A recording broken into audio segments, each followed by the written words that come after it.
Hi viewers, welcome to Bhaskar's area.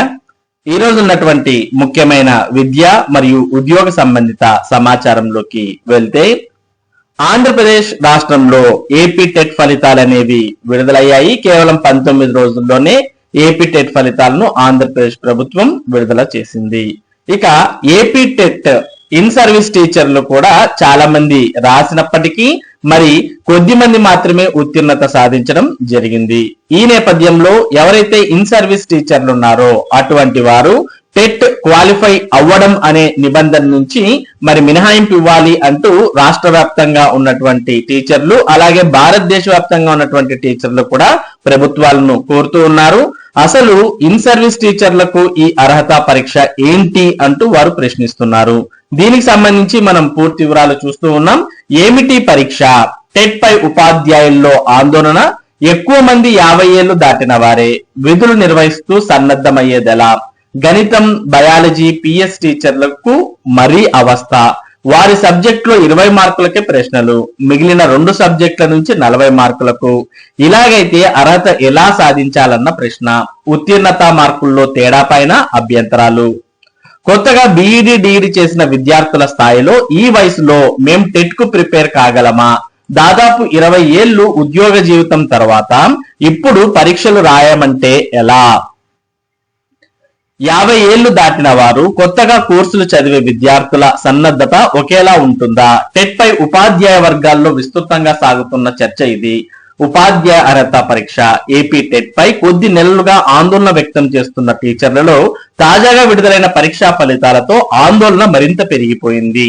TET లో in service టీచర్లను 47.82% మంది ఉత్తీర్ణత సాధించారు. ఇతర అభ్యర్థుల ఉత్తీర్ణత శాతం 39.27% మాత్రమే. దీంతో పోల్చితే ఉపాధ్యాయుల ఉత్తీర్ణత శాతం మెరుగ్గా ఉన్నట్లు కనిపిస్తూ ఉంది.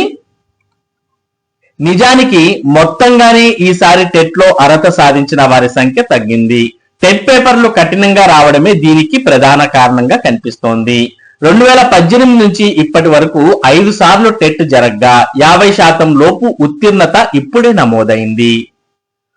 ఉపాధ్యాయుల్లో గుబులు, సాధారణ అభ్యర్థులతో పోలిస్తే టీచర్లలో టెట్ ఆందోళన ఎక్కువగా ఉంది. 2011కు ముందు ఉద్యోగాలు పొందిన టీచర్లు అందరూ టెట్ అర్హత సాధించాలని గతేడాది సెప్టెంబర్లో సుప్రీంకోర్టు తీర్పిచ్చింది. దీంతో తొలిసారి ఇన్ సర్వీస్ టీచర్లకు పరీక్ష రాసేందుకు అవకాశం ఇచ్చారు. అయితే సైన్స్, గణితం టీచర్లకు ఈ పరీక్ష పెద్ద సమస్యగా మారింది. వీళ్ళు సర్వీస్ లో చేరినప్పటి నుంచి తమ సబ్జెక్టులో బోధనకే పరిమితమై ఉంటారు. కానీ టెట్ కోసం ఇతర సబ్జెక్టులు ప్రిపేర్ కావాల్సిందే. 150 మార్కులకు జరిగే టెట్ లో సంబంధిత సబ్జెక్ట్ నుంచి 60 మార్కులకు ప్రశ్నలుంటాయి.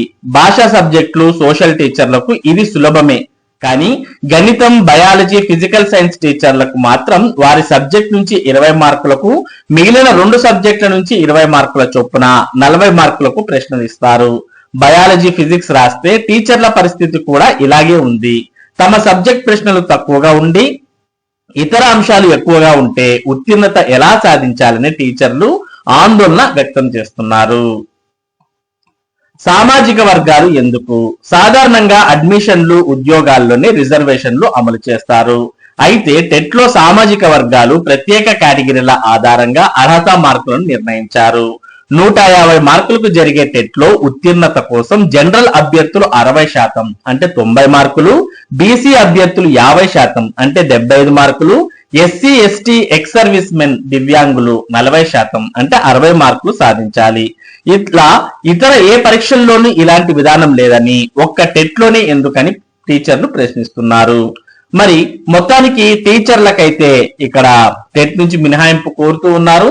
మరోపక్క టెట్ లో ఉన్నటువంటి లోటుపాట్లను కూడా వారు లేవనెత్తడాన్ని మనం చూస్తూ ఉన్నాం. ముఖ్యంగా మరి గణితం, సైన్స్ టీచర్లకైతే ఇక్కడ పెద్ద సమస్యగా ఉన్న విషయాన్ని మనం గమనించవచ్చు. గణితం అంటే మ్యాథ్స్, సైన్స్ కు టెట్ కోసం ప్రిపేర్ అయ్యే అభ్యర్థులు మరి వారికి 60 మార్కులకు ప్రశ్నలు వస్తే వాటిలో కేవలం వారి సబ్జెక్ట్ నుంచి 20 మార్కులకు మాత్రమే ప్రశ్నలు రావడాన్ని ఇక్కడ చూస్తూ ఉన్నాం. మిగిలిన 40 మార్కులు వేరే సబ్జెక్ట్ నుంచి సంబంధించిన ప్రశ్నలు వస్తూ ఉన్నాయి. అంటే బయాలజీ, ఫిజిక్స్, మ్యాథ్స్ బోధించే ఉపాధ్యాయులకు కూడా బయాలజీ, ఫిజిక్స్ నుంచి ప్రశ్నలు 40 దాకా వస్తే కేవలం 20 మాత్రమే మ్యాథ్స్ నుంచి వస్తాయి. మరి ఈ విధానాన్ని మార్చాలి అంటూ ఇక్కడ పేర్కొనడాన్ని మనం చూస్తూ ఉన్నాం. దాంతో పాటు మరి ఏ ఇతర పరీక్షలకు లేని విధానం ఇక్కడ టెట్ లో ఉండడాన్ని కూడా మనం గమనించవచ్చు. 150 మార్కులకు పరీక్ష జరిగితే అందులో ఓసీలకు 90 మార్కులు రావాలని, బీసీలకు 75 రావాలని, ఎస్సీ ఎస్టీలకు 60 మార్కులు రావాలి అంటూ ఇట్లా సామాజిక వర్గాల వారిగా మరి క్వాలిఫైయింగ్ మార్క్స్ అనేవి ఇక్కడ ప్రతిపాదించడం ఏం బాగాలేదని, దీన్ని కూడా మార్చాల్సిన అవసరం ఉంది అంటూ మొత్తానికి ఏపీ టెట్ పరీక్షని ఏంటి పరీక్ష అనే విధంగా ఇక్కడ మనం చూస్తూ ఉన్నాం సమాచారాన్ని.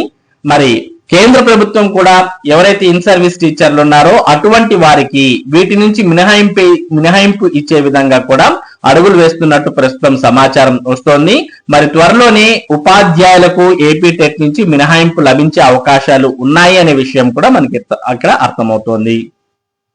ఇక మరోపక్క గ్రూప్ 1, గ్రూప్ 2 కు సంబంధించి ఫలితం తేలేదన్నాడు. గ్రూప్ 1, గ్రూప్ 2 నోటిఫికేషన్లు ఇచ్చి 2 ఏళ్లు, న్యాయ వివాదాలతో ఆగిన ఎంపిక ప్రక్రియ, ఫలితాల వెల్లడి డిమాండ్ తో నేడు ఏపీపీఎస్సీకి అభ్యర్థులు. ఫలితం తేలేది ఎన్నడు. గ్రూప్ 1, గ్రూప్ 2 నోటిఫికేషన్లు ఇచ్చి 2 ఏళ్లు, నేడు ఏపీపీఎస్సీ కార్యాలయానికి అభ్యర్థులు. గ్రూప్ 1, గ్రూప్ 2 ఫలితాల వెల్లడిలో అంతులేని జాప్యం జరుగుతోంది. నోటిఫికేషన్లు జారీ చేసి 2 ఏళ్లు దాటినా ఇప్పటికీ తుది ఫలితాలు విడుదల కాకపోవడంపై అభ్యర్థుల్లో ఆందోళన పెరుగుతుంది. అనేక న్యాయ వివాదాల అనంతరం ఇటీవల గ్రూప్ 2 కు అడ్డంకులు తొలగిపోయాయి. కానీ గ్రూప్ 1 నోటిఫికేషన్ పై కేసులు పెండింగ్ లో ఉండడంతో ఏపీపీఎస్సీ గ్రూప్ 2 ఫలితాల వెల్లడిని తాత్కాలికంగా నిలిపివేసింది. దీంతో గ్రూప్ 1 కు గ్రీన్ సిగ్నల్ ఇచ్చే వరకు గ్రూప్ 2 ఫలితాలు కూడా వచ్చే పరిస్థితి కనిపించడం లేదు. దీంతో 1:2 నిష్పత్తిలో సర్టిఫికెట్ల పరిశీలనకు ఎంపికైన అభ్యర్థులు ఆందోళన వ్యక్తం చేస్తున్నారు. ఫలితాలు ఎప్పుడు విడుదల చేస్తారని ప్రశ్నిస్తున్నారు. 2023 డిసెంబర్లో నోటిఫికేషన్లు. గ్రూప్ 1, గ్రూప్ 2 2 నోటిఫికేషన్లు 2023 డిసెంబర్లోనే విడుదలయ్యాయి. 905 పోస్టులతో విడుదలైన గ్రూప్ 2 ప్రిలిమ్స్ పరీక్షలు 2024 ఫిబ్రవరిలో జరిగాయి. ఆ తర్వాత ఏడాది కాలానికి 2025 ఫిబ్రవరిలో మెయిన్స్ పరీక్షలు నిర్వహించారు. సర్టిఫికెట్ల పరిశీలన కోసం 2000 మందికి పైగా అభ్యర్థులు 2025 ఏప్రిల్లో ఎంపిక చేశారు. సర్టిఫికెట్ల పరిశీలన పూర్తవగానే ఆ తర్వాత తుది ఫలితాల ప్రక్రియ న్యాయ వివాదాలతో ఆగిపోయింది. హారిజంటల్ రిజర్వేషన్ అంశంపై హైకోర్టులో దాఖలైన పిటిషన్లపై ఇటీవల వరకు విచారణ జరిగింది. ఆ పిటిషన్లను ఇటీవల న్యాయస్థానం తోసిపుచ్చింది. కాగా మరో 3 అభ్యర్థులు వేరువేరు పిటిషన్లు వేశారు. వారి పిటిషన్లకు సంబంధించిన పోస్టులు మినహా మిగిలిన ప్రక్రియను చేపట్టాలని హైకోర్టు ఆదేశించింది. కోర్టు ఆదేశాలను పరిశీలిస్తున్నామని వెల్లడించిన ఏపీపీఎస్సీ తర్వాత ఏం చేస్తుందనేది మాత్రం ప్రకటించలేదు. గ్రూప్ 1 లో ముగిసిన ఇంటర్వ్యూలు. గ్రూప్ 1 వ్యవహారంలోనూ రోస్టర్ కేసు ఉండటంతో క్రీడా కోటాలో భర్తీ చేసే ఉద్యోగాలకు సంబంధించిన ఇంటర్వ్యూలను ఏపీపీఎస్సీ నిలిపివేసింది. కాగా గ్రూప్ 2 పై రోస్టర్ లో స్పష్టత రావడంతో దాని ఆధారంగా క్రీడా కోటా అభ్యర్థులకు ఈ నెల 7వ తేదీన ఇంటర్వ్యూలు నిర్వహించింది. కాగా దీనిపై రోస్టర్ కేసు పెండింగ్ లో ఉండడంతో దానిపై తీర్పు వచ్చే వరకు ఫలితాలు ఇవ్వలేరు. అయితే గ్రూప్ 1 ఫలితాలు ఇచ్చే వరకు గ్రూప్ 2 ఫలితాలను ఇవ్వరు. దీనికి కారణం 2 నోటిఫికేషన్లను పరీక్షలు రాసిన అభ్యర్థులు ఉన్నారు. ఇప్పుడు గ్రూప్ 2 ఫలితాలు ఇస్తే అందులో ఉద్యోగాలు వచ్చిన అభ్యర్థులకు మళ్ళీ గ్రూప్ 1 లోనూ వస్తే వాటికి వెళ్లిపోతారు. అప్పుడు వారు పొందిన గ్రూప్ 2 పోస్టులు ఖాళీ అవుతాయి. అందుకే ముందు గ్రూప్ 1 ఫలితాలు విడుదల చేసి ఆ తర్వాత గ్రూప్ 2 ఇవ్వాలని ఏపీపీఎస్సీ నిర్ణయించింది. ఇలా అయితే మా పరిస్థితి ఏంటి? ఏళ్ల తరబడి నోటిఫికేషన్లు భర్తీ ప్రక్రియ పూర్తి కాకపోవడంపై అభ్యర్థులు, నిరుద్యోగుల్లో ఆందోళన పెరుగుతోంది. ఒక్కో నోటిఫికేషన్ కు 2 ఏళ్లకు పైగా సమయం పడితే నిరుద్యోగులు ఎన్ని పరీక్షలు రాయగలరనే ప్రశ్నలు వ్యక్తమవుతున్నాయి. త్వరగా ఫలితాలు ఇవ్వాలనే డిమాండ్ తో సోమవారం అభ్యర్థులు ఏపీపీఎస్సీ కార్యాలయానికి రానున్నారు. మరి మొత్తానికి ఏపీపీఎస్సీ గ్రూప్ 1, గ్రూప్ 2 ఫలితాలు తేలేది ఎప్పుడో మరికు అర్థం కావడం లేదు. మరి దీని మీద ప్రభుత్వం త్వరితగతిన ఫలితాలు విడుదల చేసే విధంగా చర్యలు తీసుకోవాల్సిన అవసరం ఉంది. మరి ఇవి ఈ రోజు ఉన్నటువంటి ముఖ్యమైన విద్య మరియు ఉద్యోగ సంబంధిత సమాచారం. ఇటువంటి ముఖ్యమైన సమాచారాన్ని భాస్కర్ సేరియా మీకు అందిస్తూ ఉంటుంది. మరి ఈ సమాచారం మీరు ప్రతిరోజు పొందడానికి మన భాస్కర్ సేరియా యూట్యూబ్ ఛానల్ కు సబ్స్క్రైబ్ అవ్వండి. అలాగే ఈ వీడియోని లైక్ చేసి షేర్ చేయండి. Thank you for watching this video.